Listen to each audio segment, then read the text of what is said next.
Sziasztok, gyerekek! Van egy csodálatos film, a Remény rabjai.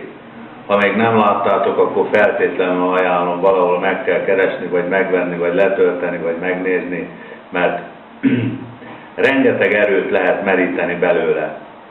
Ugye egy szójáték, hogy a reménynek hogy lehet valaki a rabja, egy nagyon csodálatos példáját mutatja be az emberi kitartásnak, szívóságnak és optimizmusnak.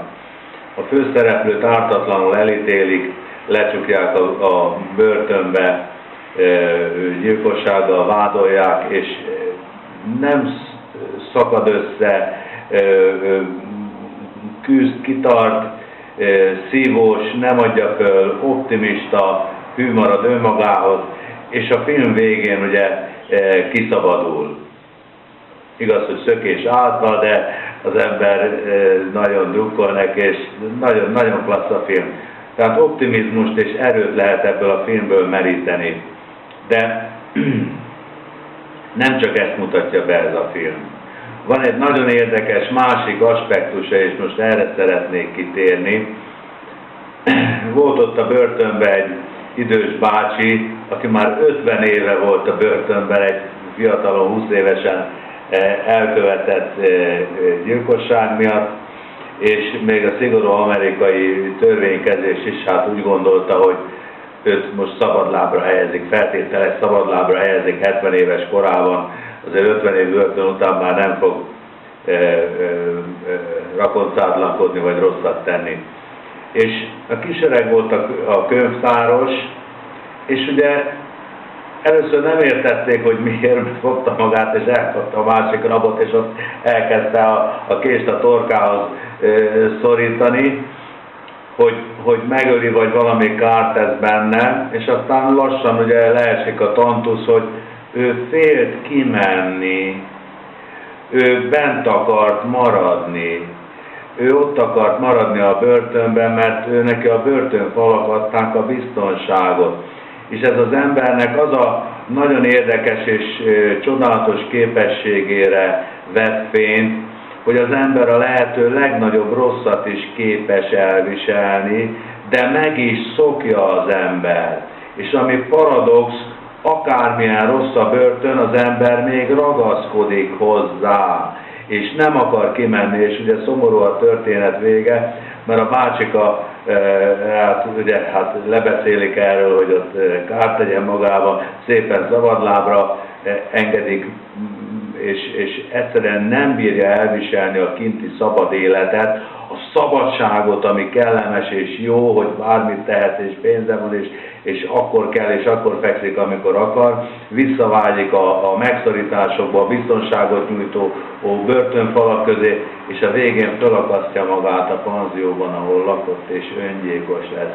Nem tudja elviselni a szabadságot, a jót, amire vágyott, amitől el volt zárva.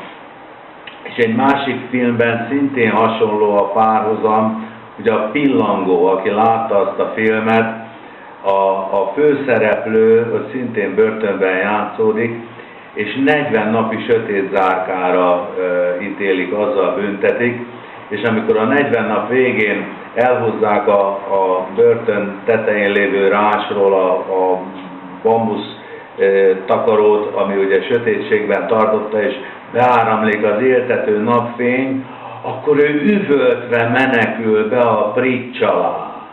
Ez annyira megragadta a lelkemet, amikor én ezt láttam, hogy a legcsodálatosabb dologtól a napfény, ami éltet, ami erőt ad, amit energiát ad, attól menekül az ember vissza a sötétségbe, mert a sötétséget szokta meg. Ugye János evangéliuma azzal kezdődik, hogy a sötétség nem fogadta be a világosságot. Nem is tudja. Hát ő neki fáj. Ahogy a Pillangónak is ugye a 40 napi sötét zárka után, mert aki sokáig sötétségben van, az sötétséggé válik. Ahogy aki a fényben van, az fényé válik, és a sötétségnek fáj a fény, szörnyű. Mit akarok ebből kihozni, gyerekek? hogy az Isten kivakarna minket, kihúzna minket ebből a slamasztikából sokkal hamarabb, ha lehetséges lenne. De nem lehetséges. Egyrészt mert ragaszkodunk a sötétséghez és a homályhoz, amiben benne vagyunk. Ugye az anyag tulajdonsága a változatlanság, és mi anyagba vagyunk besüppedve, homályos a tudatunk, sötétségben élünk, és még ráadásul ragaszkodunk is hozzá. Gondoljátok meg, micsoda nehézség ez az Istennek, hogy úgy kihozzon bennünket a fényre, hogy ne is meneküljünk vissza, hogy még ragaszkodunk is a sötéthez, fáj nekünk a fény, és tulajdonképpen félünk is tőle. Tehát amikor valamilyen fájdalmatok van, az a sötétség fájdalma a fénytől. És újra kell szülni magát az embernek, hogy megérjen arra, hogy befogadja a fényt. És nem baj, hogyha valaki egy kicsit megijed és visszamenekül a pritcs alá 40 nap után, majd utána szép lassan előjön, és majd megint minden nap fényes lesz, mint a hangulat a mai napon. Sziasztok, gyerekek!